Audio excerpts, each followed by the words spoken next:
The first theme, the business case theme.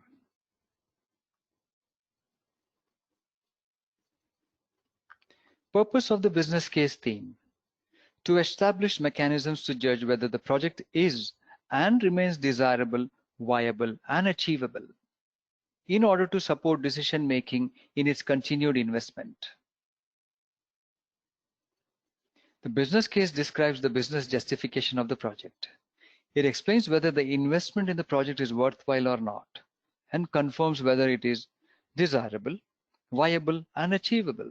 Desirable means balanced cost, risks, and benefits in the project. Viable means practically will be able to deliver the products. Achievable means will result in outcomes and benefits. Let us take an example. Let's say a project was envisaged for the purpose of increasing the market share of an organization. It is desirable if the investment for that is comparable with the risks of that project and the benefits from the project. So if the investment is more than the benefit, then the project may not be desirable. However, sometimes even if the investment is more than the benefit, the project may be desirable up to a certain time period until a break-even point is reached and profits or revenues start coming in. Viable. Now that it is desirable, is it practically possible to do the project? Meaning, does the organization have skilled people and other resources to deliver the products? Achievable. Even if there are skilled people and resources and there is capability to deliver the products and it is desired to do it because of good balance between the cost, risk, and benefit, is it really achievable? Meaning, will the product or result be used properly in operations? Because if it is not used properly in operations, then the benefits may not happen and the outcomes may not happen. Outcomes meaning changes, ongoing changes in the way an organization works. Because only when there is a change, there is a benefit. Reasons may be financial benefits or other reasons. So benefits and reasons need not be always financial. Costs should include product development and also any changes to post-project operational costs. Generally, project costs should include only the cost until the end of the project, but sometimes there may be considerations to operational cost. So for example, to safeguard the operational functioning, the product may have to be more robust and designed very reliably, which can increase the cost of the product and therefore the cost of the project.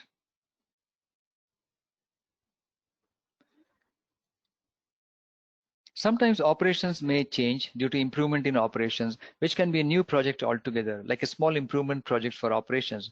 In that case, the operational cost will change because of the project introducing improvements to the operations. Though the operations may be more streamlined, it is possible that the operations costs may increase. Ideally, the operations cost should decrease through the streamlining. Projects result in specialist products. Their usage results in business changes or outcomes which lead to measurable improvements or benefits which help to meet strategic objectives. Any side effects and consequences may lead to further benefits or disbenefits. Let's say there is an organization embarks on creating a website to sell their products online. So the website is a product. Usage of the website by customers results in changes to their business, meaning they start making more sales, and that is known as outcome. The increase of the sales is the outcome. However, when the increase of the sales is measured, then they are known as benefit statements. These benefits help to meet the strategic objectives of the organization in the medium or long term. Sometimes these things may cause side effects. For example, selling through a website may cause lack of personal touch in the service or the selling. And therefore, some customers may refuse to buy from the website. They may still continue to go to the physical shops. And therefore, if those customers, if a certain company has the customers from a certain demographics, maybe from a certain age group, they may not decide to go to the online product selling site at all. And they may want to go to the physical store. And if they find that the physical store is no longer operational or less effective, then they may stop going to that store altogether. Therefore, that may lead to disbenefits or other side effects and consequences. On the other hand, the organization may not realize that there may be another type of demographics who are attracted to that website sales, and therefore their sales may be much higher than what they expect. So those are known as side benefits or additional benefits.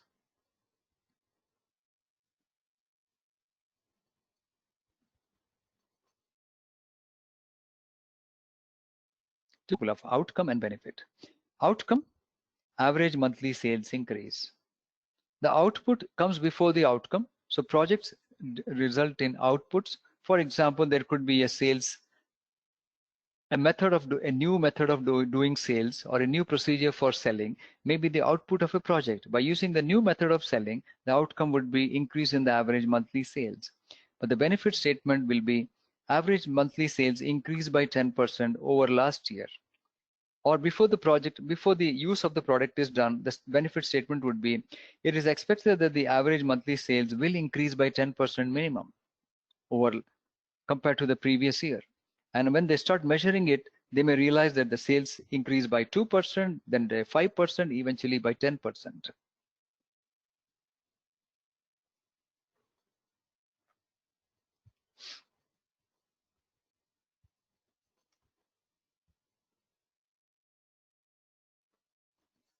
Minimum requirements of the business case theme. Create and maintain a business justification, usually in the form of a business case.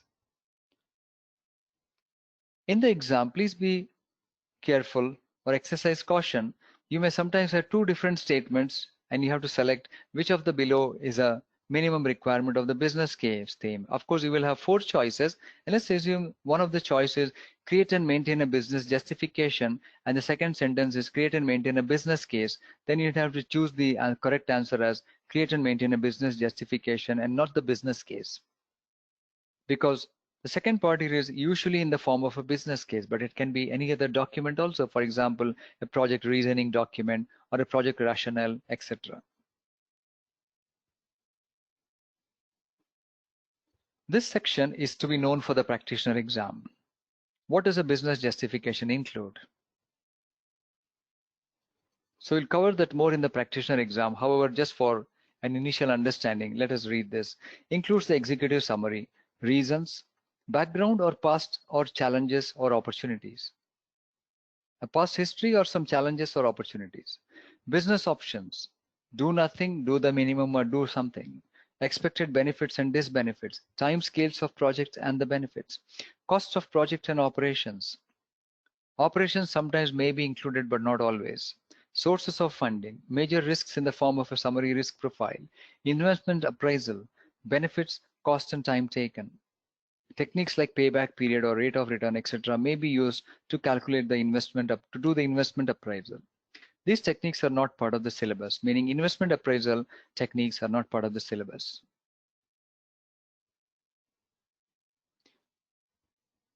So this is one of the requirements of the business case theme.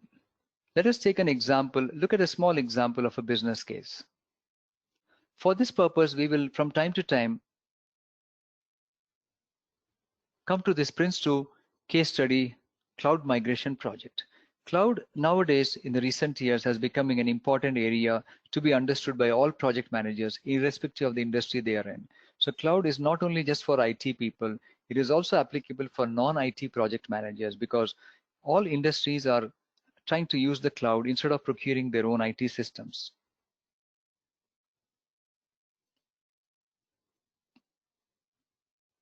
This is a company which is having its own hardware and software systems. For example, ABC, this could be a bank or an airline or some other company. Let's say this company would no longer want to buy their own hardware and software from an IT side. They may want to rather use the hardware and software of another company known as Cloud Inc., which means that this company need not, the ABC company need not spend any more money on procuring their own IT infrastructure. They may rather access the IT infrastructure of the cloud company by providing some fees for the usage. If they're going to use more of their systems, they will pay more money to them. If they use less of their system, they will pay less money to them. So it's a pay on usage basis approach.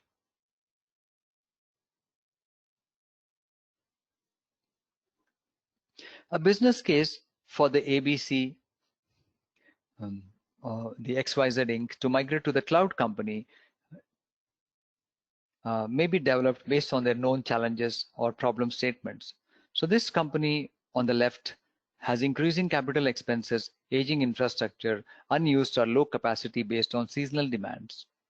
Therefore, the project justification is like this. They would like to reduce their, therefore, reduced capital expenses will ensure currency of IT infrastructure, usage based on demand, thus optimal operational costs. So the management would decide some kind of a justification based on the challenges they have been facing. And that is what is stated in the business case.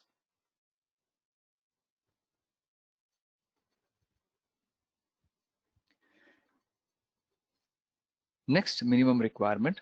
Define the management actions to ensure outcomes and to confirm benefits realized in the benefits management approach.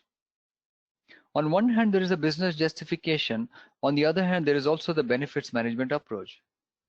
This document has the actions which will ensure the outcomes and which will ensure benefits are realized. And because we know that most of the outcomes and benefits are achieved after the project is closed, therefore the benefits management approach will, a majority of that will include owners of benefits after the project is closed. So if you look at this sub-bullet here, includes benefits and their owners, measurement methods, timings of measurements, baseline measures, and resources required for the benefit reviews and product performance review process, which means that there should be a timetable, schedule, or calendar of the benefits, the owners of the benefits, when the benefits are expected to surface, how the benefits will be measured, what is the current measurement, those are known as baseline measures, the current status of the benefits, maybe it may start from zero, sales right now may be zero, but the target is 15 million or whatever in relevant units, or the current sales may be at 10 million and the target could be 15 million. So the current number is known as the baseline measurement. How the benefit would be measured, there may be a procedure for measuring the benefit and also who will measure them. And if you look at the above one, it defines the management actions for ensuring achievement of project outcomes and to confirm the benefits realization. Therefore, the management actions are basically getting clarity on who are the owners of the benefits, how will they periodically measure and confirm the realization of the benefits.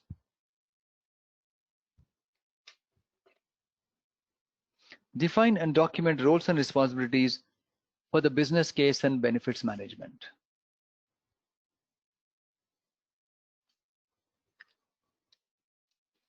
Review and update business justification in response to decisions and events that can impact the desirability, viability, and achievability of the project, which means sometimes the business justification may be impacted due to certain events and certain decisions being made by the project.